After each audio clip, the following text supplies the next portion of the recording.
Today my topic is epilepsy. What is the epilepsy? Etymology from the Greek word from the epilepsia, epi meaning upon and lepsis meaning seizures. An ancient time epilepsy was known as the scare disease. Epilepsy दो words में होती है, इसको दो word से लिया गया है. एपी का मीन्स होता है अपॉन एंड लेप्सिस का मतलब होता है सीजर्स. एक टाइम के अंदर एपिलेप्सी को एक स्केयर डिजीज मानी जाती थी, इसको भूत प्रेत बाधा वगैरह माना जाता था, लेकिन इसका मेडिकल टर्म के अंदर एक बीमारी होती है. इसकी डेफिनेशन है epilepsy is a disorder of the brain characterised by an enduring predisposition to epileptic seizures. यानी एक एपिलेप्सी एक ब्रेन से रिलेटेड बीमारी है जो क्या करती है, सीजर्स के अंदर बदल जाती है. WHO की डेफिनेशन क्या है? 2 or more unprovoked seizure, a chronic non-communicable disorder of the brain that affects people of all age. यानी 2 से ज़्यादा सीजर्स के जो अटैक आते हैं उसको WHO ने WHO ने एपिलेप्सी माना है. इसकी ये हर उम्र के लोगों को अफेक्ट कर सकती है. Epilepsy is a medical condition that produces seizures affecting a variety of mental and physical functions. It also called a seizure disorder. When a person has 2 or more unprovoked seizures, they are considered to have epilepsy. Epilepsy foundation. Epilepsy. A seizure or epileptic attack is a consequence of proximal uncontrolled discharge of neurons within the central nervous system. The clinical manifestations range from major motor convulsions to brief period of lack of awareness. यानी epilepsy क्या होता है? Uncontrolled discharge होता है neurons का, जो कहाँ होता है? सेंट्रल नर्वस सिस्टम के अंदर. इसके अंदर क्या होता है? मोटर कॉन्वुलेशन से लेकर पेशेंट की अवेयरनेस तक चली जाती है, वो सारा एपिलेप्सी के इंक्लूड होता है. What is the seizure? Etymology: seizure meaning sudden attack of illness. Definition: an epileptic seizure is a transient occurrence of sign or symptoms due to abnormal electrical activity in the brain. यानी brain के अंदर जो electrical activity हुई है उसके दौरान जो sign and symptoms आ रहे हैं उसको अपन सीजर्स कहेंगे. Seizures happen when the cluster of nerve cells in the brain signals abnormally which may briefly alter the person's consciousness, movement or actions.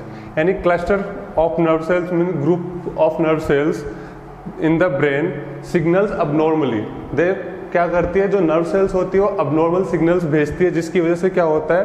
Persons की कॉन्शियसनेस और मूवमेंट और एक्शंस अल्टर्ड होती है, उसको सीजर्स कहते हैं. Incidence: 5% of population suffer from a single scissor.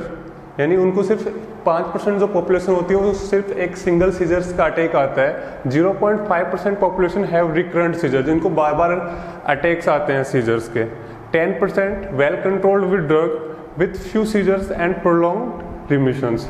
And 30% epilepsy at least partially resistant to drug treatment. 10% जो patient होते हैं वो क्या होता है कि ना ड्रग ट्रीटमेंट के साथ ठीक हो जाते हैं, बट जो 30% केसेस ऐसे होते हैं जो ड्रग्स को रेजिस्टेंट करते हैं, उनको अंदर अच्छे इफेक्ट्स नहीं आते. इसके क्योज क्या होते हैं? क्योज बहुत सारे क्योज होते हैं. Traumatic brain injury, scarring on the brain after a brain injury, post traumatic epilepsy, serious illness यानी very high grade fever, stroke, other vascular disease, lack of oxygen to the brain, brain tumor or cyst, dementia or Alzheimer's disease, maternal drug use, prenatal injury, brain malformations or lack of oxygen at birth, infectious disease like AIDS and meningitis, genetic or developmental disorder, neurological disease, hereditary play a main role in some type of epilepsy.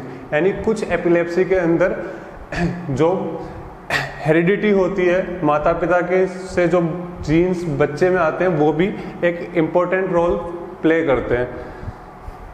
Aetiology of epilepsy: idiopathic epilepsy 50%, unknown 15.5, infectious, degenerative, cancers, head injury, congenital malformation और stroke. Classification of the seizures type: partial seizures, partials means होता है that's just affect one part of the brain according to severity. इसके अंदर subdivision है according to severity, site of onset. According to severity के अंदर आता है tonic clonic attacks, site of onset में है फ्रंटल लॉब सीजर्स, ठीक है, Jacksonian seizures, Jacksonian motor seizures. Frontal lobe seizures के अंदर Jacksonian motor seizures consist of march of involuntary movement from a one muscle group to next, यानी इसके अंदर सिर्फ एक मसल का अंदर इन्वॉलेंट्री मूवमेंट होगा, फिर उसके बाद नेक्स्ट मसल के अंदर इन्वॉलेंट्री मूवमेंट होगा। Movements clonic shaking and usually brings in A hand और फेस, यानी इसके अंदर मूवमेंट्स के अंदर शेकिंग लाइक मूवमेंट्स होगा और वो कहाँ पे होगा, हाथ फेस के अंदर होगा।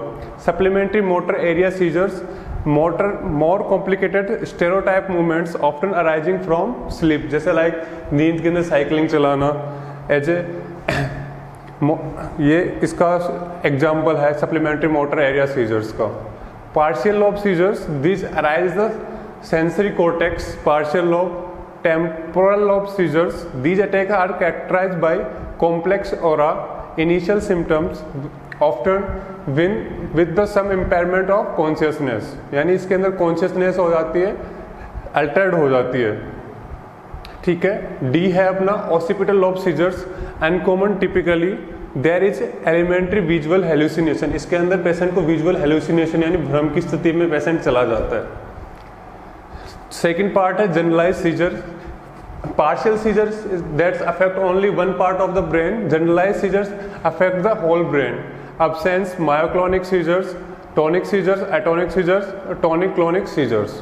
अब इसके अंदर सिम्टम्स क्या क्या है, जब फ्रंटल लोब सीजर्स की अपन बात कर रहे हैं, फ्रंटल लोब सीजर्स के अंदर जो पार्ट फ्रंटल लोब का है वो अल्टर्ड हो जाता है। Involuntary movements from one muscle group to next, movement is clonic और टोनिक।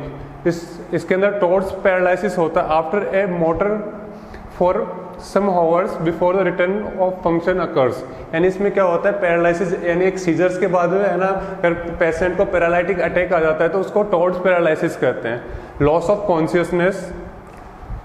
सेकंड है पार्शियल लॉब सीजर्स, पैरेस्थीसिया और टिंगलिंग इज एन एक्सट्रीमिटी और एंड द फेस समटाइम्स। इसके अंदर क्या होता है, पैरेस्थीसिया और टिंगलिंग सेंसेशन पेशेंट कई बार फेस करता है। Limb appears weak without involuntary movement, यानी पेशेंट का क्या होता है, बॉडी बिल्कुल वीक कमजोर महसूस करता है विदाउट बिना किसी इनवॉलेंट्री मूवमेंट के। टेम्पोरल लॉब सीजर, इसमें क्या होता है, visual disturbance, gustatory, taste, olfactory, smell hallucination, choking sensation, nausea, pallor, memory disturbance, something has happened before, feeling of unfamiliarity, flashback, formed visual or auditory hallucination, motor disturbance, plumbing movement, rubbing, chewing, semi-purposeful limb movement, affective disturbance, depression, fear, confuse and headache after an attack are common, यानी ये सारी चीज़ें common होती है एक attack के बाद में, and temporal lobe seizures attack के बाद। डी है ऑसिपिटल लॉब सीजर, इसमें बेसिकली विजुअल हेलुसिनेशन होता है। फिर आता है tonic clonic attacks. Tonic clonic attacks के अंदर होता क्या है, loss of consciousness fell on the ground, यानी पेशेंट की कॉन्शियसनेस लॉस हो जाती है और पेशेंट ग्राउंड पे गिर जाता है। तो इसके अंदर टॉनिक फेज होता है वो 10 सेकंड का होता है, और क्लोनिक फेज होता है तो जो दूसरे बाद में आएगा। इसके अंदर 10 जो सेकंड में होगा उसके अंदर क्या होगा, eyes open, elbow flexed, arms pronated and leg extended, teeth clenched, pupil dilated and breath cyanosis. Bowel and bladder control may be lost at the end of this phase, यानी ब्लैडर और bowel uncontrol discharge, bladder and bowel control भी loss हो जाता है patient का end of the this tonic clonic attacks के अंदर। Clonic phase, tremors, clonic phase के अंदर क्या होगा, tremors give way to violent generalize shaking, ठीक, पेशेंट शेक करने लगेगा, eye roll backward and forward, tongue may be bitten, tachycardia develops and breath recommences. This like A tonic phase, B clonic phase and post attack confusional fatigue। इसके अंदर क्या होता है कि tonic phase के अंदर सिर्फ arm extended and arm pronated and elbow extended हो जाएगा, एंड जो क्लोनिक फेज होगा उसके अंदर पूरी बॉडी शेक करेगी। जनरलाइज सीजर्स, अब्सेंस सीजर, इसको पेटिटमल सीजर्स भी कहते हैं। This type of seizures may also cause repetitive movements like a lip smacking और blinking, usually a short loss of awareness. इसके अंदर क्या होता है, कुछ टाइम के लिए अवेयरनेस पेशेंट की चली जाती है। Myoclonic seizure, spontaneous quick twitching of the arm and legs. Tonic seizure, muscle stiffness with immediate loss of consciousness. Atonic seizure, loss of muscle contraction can make you fall down suddenly. Atonic seizures का मतलब क्या होता है कि उसकी patient की जो tone है वो लॉस हो जाती है, जिस वजह से पेशेंट ग्राउंड पे गिर जाता है। Investigation, CT scan, MRI, EEG, ECG, advance investigation, PET scan करवाते हैं, और single photon emission computerised tomography, SPECT scan भी इसके अंदर अपन करवाते हैं। ट्रीटमेंट, एंटी कन्वल्जेंट थेरेपी दी जाती है। ट्रीटमेंट का जो एम होता है to prevent seizures without side effect though this not always achieved, यानी बिना साइड इफेक्ट के कई बार ट्रीटमेंट अचीव नहीं होता, बट मेजर अपना एम रहता है कि है ना विदाउट साइड इफेक्ट पेशेंट को ट्रीटमेंट मिले। Surgery is a option in a small number of non responder, जिसके अंदर मेडिकली यानी एंटी कन्वल्जेंट थेरेपी से अगर आराम नहीं आ रहा तो उसके अंदर सर्जरी एक लास्ट ऑप्शन रहता है। First aid before the first aid for the seizures, यानी सीजर्स के दौरान फर्स्ट एड क्या क्या रखना चाहिए। Tonic clonic, keep calm you can not the stop seizures once it started, lets the seizure run its course, do not try to revive the patient. यानी patient जब seizure attack start हो जाता है तो आप उसको स्टॉप नहीं कर सकते, तो जब तक सीजर्स आता है पेशेंट को छोड़ देना चाहिए, और है ना उसको हाथ पैर पकड़ने की कोशिश नहीं करनी चाहिए। Ease to person to the floor and loose the tight cloth, यानी पर्सन को क्या करना चाहिए, फ्लोर पर लेटाना चाहिए, उसके जो टाइट कपड़े हैं उसको लूज कर देने चाहिए। Try to remove any hard, sharp और hot objects that may injure to person, it may be necessary to place a cushion और soft item under the head. ये इसलिए अपन करते हैं क्योंकि उसके हेड इंजरी होने के चांसेस कम हो, क्योंकि कई बार कैसा होता है कि सीजर्स जब आते हैं तो पेशेंट खुद की हेड इंजरी के भी चांसेस बढ़ जाते हैं। पेशेंट हो सकता है किसी की ट्रॉमा, किसी भी चीज़ से टकरा के खुद को हेड इंजरी कर ले।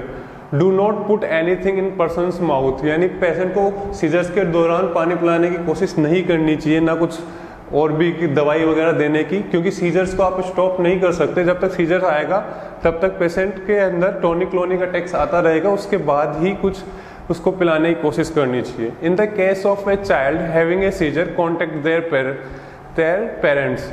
अगर बच्चे के अंदर सीजर्स का अटैक आता है तो उसके मॉम डैड से या जो भी उसके गार्जियंस हैं उससे कांटेक्ट करना चाहिए। मेडिकल असिस्टेंस, अगर पेशेंट को ऑक्सीजन वगैरह या मेडिकल असिस्टेंस की ज़रूरत है तो तुरंत उसको प्रोवाइड करवाना चाहिए। Anti epileptic, anti convulsant, anti seizures drug जो कौन कौन से होते हैं। आइडियोपैथिक जनरलाइज एपिलेप्सी के अंदर सोडियम वेलपोरेट, लिमोट्राइजिन, टोप्रीमेट, लेवेट्रिएक्टम, फिनेटोइन। और पार्शियल जो फोकल एपिलेप्सी है उसमें है लिमोट्रिजिन, कार्बामेजिपाइन, सोडियम वोल्पोरेट, फिनोबार्बिटोन, लेवेट्रिएक्टम, टोपेरामाइड, टिगाबाइन, जोसामाइड, ऑक्सीकार्बाजापाइन, गाबापेंटिन, प्रीगाबालिन और लोसामाइड। ये सारे के सारे ड्रग्स के नाम्स हैं जो अब एंटी एपिलेप्टिक ड्रग्स के अंदर अपन देते हैं पेशेंट को, जो सीजर्स के अंदर बेसिकली यूज किए जाते हैं। इसके अलावा क्या क्या चीज़ें और करनी चाहिए। Ketogenic diet, more than half of the people who don't respond to the medication benefits from this high fat and low carbohydrate. Lifestyle issue, lifestyle जिन पेशेंट को सीजर्स के अटैक आते हैं उनको लाइफस्टाइल थोड़ी सी चेंज करनी चाहिए। Generally there should be a few restriction as possible. C driving regulation, उन पेशेंट को ड्राइविंग रेगुलेशन का ध्यान रखना चाहिए क्योंकि हो सकता है गाड़ी चलाते टाइम सीजर्स का अटैक आ जाए। Patient should be made aware of potential triggers to avoid sleep deprivation, excessive alcohol and wear relevant flashing lights. Though the most patients are not photosensitive. Sensible precaution में क्या रखना चाहिए।